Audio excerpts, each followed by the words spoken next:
नमस्कार, मैं हूं कुमार अनिल। महात्मा गांधी की आत्मकथा सत्य के साथ मेरे प्रयोग, इसकी 55वीं कड़ी लेके मैं उपस्थित हूं। आज हम बात करेंगे कि सिर्फ 37 वर्ष की उम्र में युवा गांधी, 37 वर्ष की उम्र कोई ज़्यादा नहीं होती, 37 वर्ष की उम्र में गांधी ने ब्रह्मचर्य का व्रत ले लिया। और ये आसान नहीं था, बहुत कठिनाई आई इसका पालन करने में। लेकिन वो बाद में लिखते हैं कि इसमें फिर उनको बहुत आनंद आने लगा। तो ये कैसे डेवलप हुआ और वो इसको कैसे, इस व्रत का पालन किया उन्होंने, इसी पर आज हम चर्चा करेंगे। तो गांधी जी जोहानिसबर्ग में थे और जोहानिसबर्ग में बहुत अच्छे से उन्होंने अपना मकान बहुत सजाया था, सब कुछ किया था। फिर लेकिन उनके मन में आया सादगी का विचार और कि सामाजिक कार्य, सार्वजनिक काम में उनका बहुत समय जाता था। तो उन्होंने देखा कि परिवार जो है वो बाधा बन रहा है। तो एकदम फिनिक्स में ले जाके एकदम साधारण कमरे में पत्नी और बच्चे को रखा और फिर जोहानिसबर्ग आ गए। फिर वो सेवा में चले गए और सेवा करने के बाद, घायलों की सेवा करने के बाद वो फिर फिनिक्स पहुँचे। और यहीं पर उन्होंने वो विचार किया कि अब ब्रह्मचर्य को व्रत के रूप में लेना है। ये निर्णय लिया उन्होंने और व्रत लेते समय पत्नी की सहमति मांगी। तो पत्नी ने भी कोई विरोध नहीं किया। गजब है, कस्तूरबा ने भी कोई विरोध नहीं किया। और उसके बाद में गांधी जी ने ब्रह्मचर्य का व्रत ले लिया। तो गांधी जी लिखते हैं कि ये आसान नहीं था, ये व्रत बहुत कठिनाई आने वाली थी और मैं मन में कुछ शंका भी थी, कुछ सवाल भी थे। लेकिन मुझे भगवान पर, ईश्वर पर भरोसा था और ये सोच के कि आगे ईश्वर रास्ता दिखाएगा, ईश्वर जो है वो शक्ति देगा, ये सोच के मैं इसमें कूद पड़ा और वो ब्रह्मचर्य का व्रत उन्होंने ले लिया।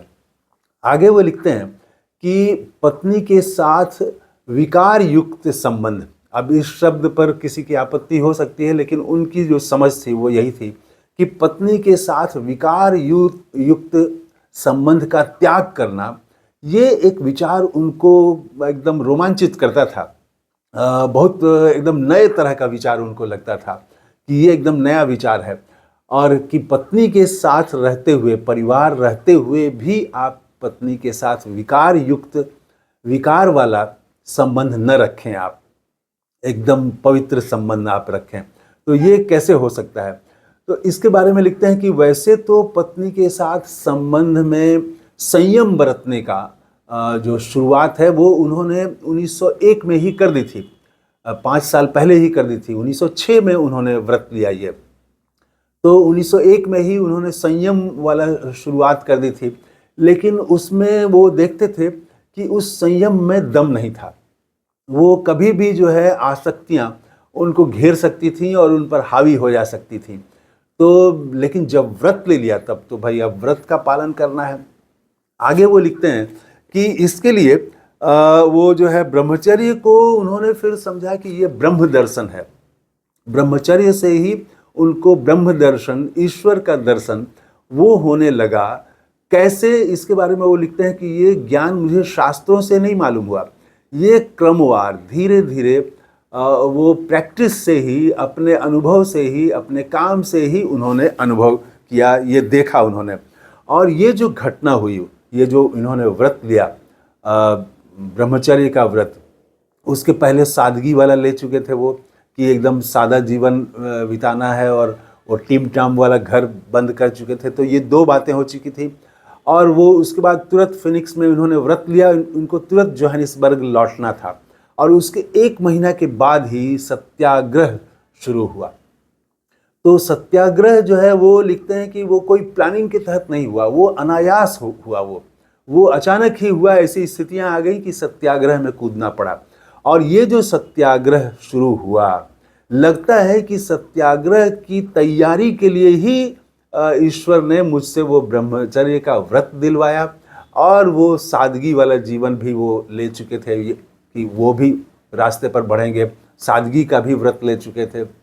तो ये जो 2 व्रत उनके थे, ये लगता है कि सत्याग्रह की पूर्व तैयारी के लिए, एक खुद को तैयार करने के लिए ही ये दोनों निर्णय लिए गए।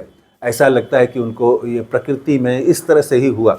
और फिर उसके बाद लिखते हैं कि ब्रह्मचर्य का दर्शन, ब्रह्मचर्य का पालन करते हुए ब्रह्म का दर्शन, ये इसके बारे में लिखते हैं कि ब्रह्मचर्य का पालन करना जो है वो शुरुआत तो उन्होंने की थी आहार पर कंट्रोल करने से। उनका मानना ये था कि आहार पर अगर आप कंट्रोल कर लें, मांसाहार तो वो करते नहीं थे, तो शाकाहारी भोजन भी वो कम से कम कर दें, सिर्फ फल पर रहें, तो जाहिर है कि अगर आपका शरीर कमज़ोर होता जाएगा, एकदम आप उपवास पर आप रहें, तो फिर जो सांसारिक आसक्तियां हैं, पत्नी के साथ संबंध जो है, तो वो जिसको वो विकार युक्त संबंध करते हैं, तो उसकी इच्छा तो कम हो ही जाएगी। शरीर अगर कमज़ोर होगा तो वो तो हो ही जाएगा। तो वो लिखते हैं कि ये जो है आहार पर उन्होंने कंट्रोल किया, इस पर तरह तरह के प्रयोग किए। पहले तो कि सिर्फ फल पर निर्भर रहना है, और उसके बाद दूध लेना है, दूध लें या न लें इसके बारे में भी उनके मन में एक शंका थी कि दूध लेना भी उचित है या नहीं है। तो ये सब चलता रहा, लेकिन वो आगे लिखते हैं कि सिर्फ उसके बाद उसमें उपवास भी जोड़ दिया। एक तो आहार को नियंत्रित करना, और उसके बाद उपवास को भी जोड़ दिया। तो बीच बीच में उपवास करना, पूरा भूखे रहना। तो ये इसके जरिए जो है वो ब्रह्मचर्य का पालन कर रहे हैं वो। और इसमें वो लिखते हैं कि तब भी जो है वो विचार, तो विकार वाले विचार ठीक है, आप शरीर जो है वो विकार वाले विचार को व्यवहार में नहीं ला रहा है, लेकिन विचार की क्रिया जो चल रही है, तो ये भी तो गड़बड़ है। क्योंकि वो लिखते हैं कि कई लोग जो है उपवास करते हैं, उसके बाद भी विफल हो जाते हैं ब्रह्मचर्य का पालन करने में। तो इसका कारण गांधी जी यही बताते हैं, और वो कारण सच है कि भले ही आप उपवास करें, लेकिन आपके मन में अगर स्वाद के लिए है कि हमको जो है अच्छा खाना खाना है, और या बहुत सारे पर्व त्योहार में हम देखते हैं, बिहार में ऐसा कई पर्व है कि वो उसमें 2 दिन उपवास करना है, और तीसरे दिन जो है वो एकदम से मांस मछली बनने लगती है। तो वो मन में चलता रहता है कि जैसे ही उपवास खत्म होगा तो ये खाएंगे वो खाएंगे, तो स्वाद पर विजय पाना। तो ये दूसरा चीज उन्होंने किया, सोचा कि स्वाद पर भी हमको विजय, कोई स्वाद से मतलब नहीं है, खाना कुछ भी मिल जाए, बस मतलब शरीर को इतनी जरूरत है जिंदा रहने के लिए, काम करने के लिए, उतना भर मिल जाए। तो स्वाद पर विजय पाना ये जरूरी है, उन्होंने समझा एक ब्रह्मचर्य का पालन करने के लिए। लेकिन यही नहीं, फिर आगे देखिए क्या होता है। फिर इसके बाद भी जो है वो तो मन में तो विचार आते ही रहते हैं, वो जिसको विकार युक्त विचार कहते हैं वो। तो गांधी जी लिखते हैं कि ब्रह्मचर्य का पालन करने के लिए ये 2 चीजें ही काफी नहीं है। आहार पर कंट्रोल कर लिया आपने, और उपवास आप कर रहे हैं, तो उपवास जैसे ही आप खत्म होगा तो फिर से आप आसक्ति में डूब जा सकते हैं। उपवास रहते हुए भी मन में अगर वो पत्नी के साथ विकार युक्त संबंध के विचार आ रहे हैं, तो आपका ब्रह्मचर्य जो है कभी भी, वो ऊपर का जो ब्रह्मचर्य है वो भी फेल हो जाएगा। तो तब वो लिखते हैं कि शरीर के साथ साथ मन पर भी नियंत्रण होना चाहिए, और मन पर नियंत्रण करना ये बहुत कठिन है। यहीं पर वो ये सब जो कठिनाई की बात वो कर रहे हैं, कहते हैं कि मन का घोड़ा जो है इतना ताकतवर है कि जब तक उसको 10 दिशाओं से नहीं कंट्रोल किया जाए, तब तक वो कंट्रोल नहीं होगा, तब तक वो नियंत्रित नहीं होगा। कभी भी पलट करके वो व्यक्ति पर वो विचार जो है वो हावी हो जा सकता है, और फिर आसक्तियां हावी हो जाएंगी। तो मन, शरीर के साथ साथ मन पर नियंत्रण, विचारों पर नियंत्रण, दिमाग में जो विचार आ रहे हैं, जा रहे हैं, उन विचारों को शुद्ध करना, ये 2 चीज करना पड़ेगा। मन से भी और विचार से भी जब आप शुद्ध होंगे, तभी ब्रह्मचर्य का पालन संभव है। सिर्फ आहार और उपवास से ही संभव नहीं है, ये वो लिखते हैं।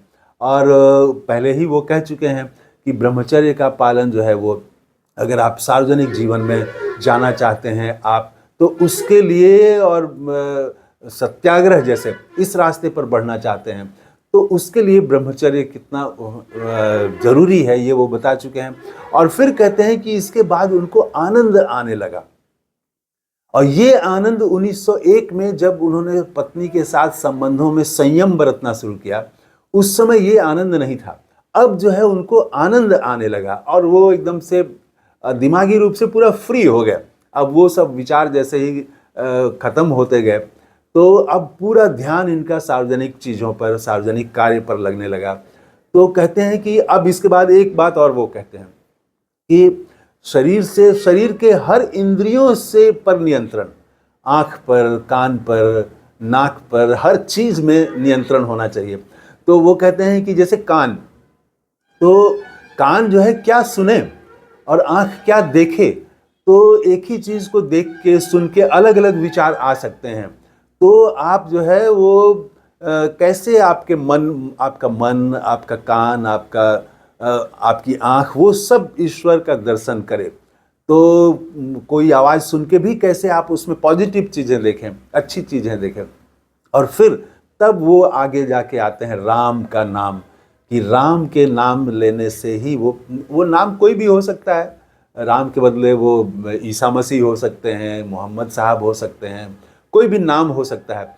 तो वो यहाँ पर वो राम का नाम, कि जब आप भगवान का नाम लेते हैं, बुद्ध जैसे हैं, महावीर हैं, तो ये कोई भी इस तरह का नाम जब आप लेंगे तो ये नाम लेने से जो गलत विचार हैं वो आने भी बंद होते हैं और आपका ब्रह्मचर्य का पालन करना आसान हो जाता है। तो इस वीडियो में इतना ही। थैंक यू, धन्यवाद, जय हिंद।